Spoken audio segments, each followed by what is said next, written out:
कांग्रेस नेता प्रमोद तिवारी ने कहा है, लोगों ने नरेंद्र मोदी के नेतृत्व को नकार दिया है। बीजेपी नरेंद्र मोदी के नाम पर वोट मांग रही थी। उन्होंने एक बार भी बीजेपी या एनडीए का नाम नहीं लिया।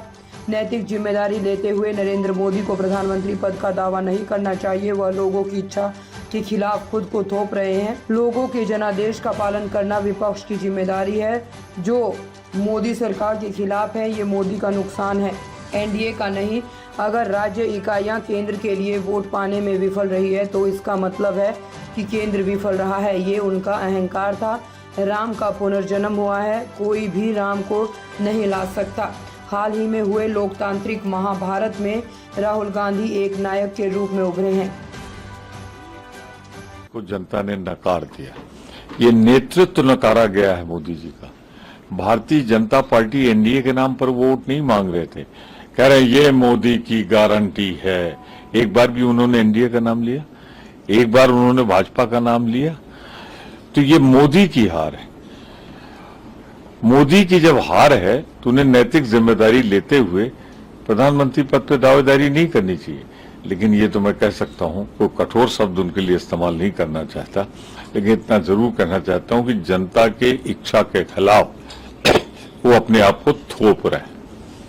सर, कल बैठक हुई, पूरे इंडिया ब्लॉक के लीडर्स बैठे और उन्होंने चेयरमैन भी इंडिया ब्लॉक का कांग्रेस के राष्ट्रीय अध्यक्ष मल्लिकार्जुन खड़गे को मान लिया, चुन लिया और ये कहा कि हम विपक्ष में बैठेंगे, लेकिन अभी हम विपक्ष में बैठेंगे। एज ऑफ नाउ इस शब्द का इस्तेमाल किया गया। इससे कोई संभावनाएं देखी जा सकती है क्या?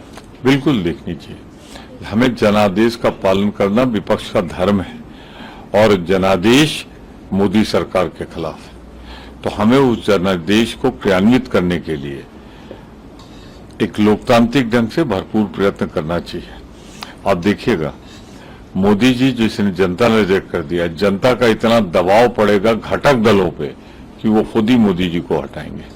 लेकिन सर, चंद्रबाबू नायडू जिनको लेके संजय राउत भी कह रहे हैं, चंद्रबाबू नायडू हो, नीतीश कुमार हो, कि इन्होंने देखा है किस तरीके से सब चीजों का इस्तेमाल किया गया, किस तरीके से लोकतंत्र में व्यवहार किया गया, उनको याद रहेगा। वो खुद कहते थे, तो याद दिला रहे हैं। लेकिन चंद्रबाबू नायडू साफ कह रहे हैं कि हम एनडीए के साथ लड़े तो मतलब कैसे रह सकते हैं? देखिए, जो एनडीए के साथ रहेगा आज की तारीख में वो तो कहेगा कि हम एनडीए के साथ रहेंगे।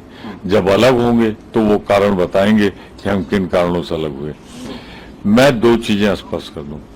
एक तो ये मोदी की हार है, एनडीए की हार नहीं है। और मोदी जी को जो सीटें भाजपा को मिल गई वो एनडीए की वजह से मिली, एनडीए को मोदी जी की वजह से नहीं मिली।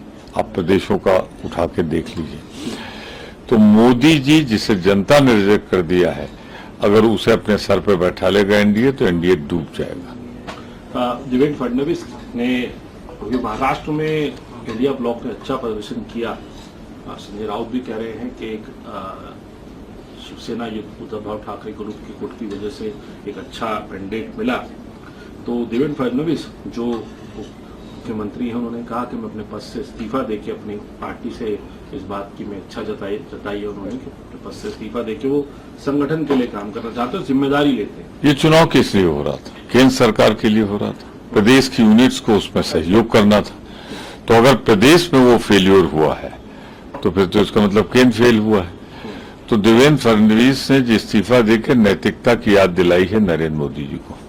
अयोध्या के ऊपर कल आपने जरूर कहा था, बात रखी थी, लेकिन अब जो वहां से सांसद चुने गए हैं वो कह रहे हैं कि सीधे तौर पे अब जनता ने बता दिया कि राम को कौन लाया है या राम किनको लाएंगे। जिनकी औकात खुद आने की नहीं वो राम को लाएं। जिन्हें देश में खुद अपने बूते पे नहीं आए वो राम को लाएं। ये अहंकार था।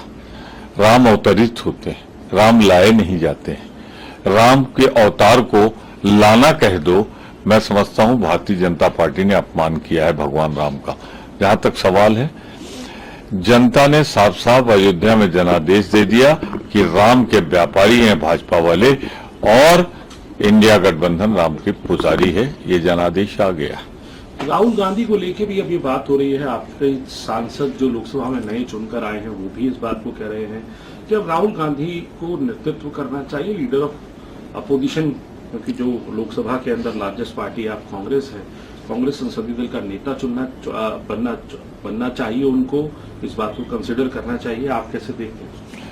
लोकतांत्रिक महाभारत जो हुआ है लोकसभा के चुनाव का, उसमें अगर महानायक बन के कोई उभरा है तो उसका नाम है राहुल गांधी।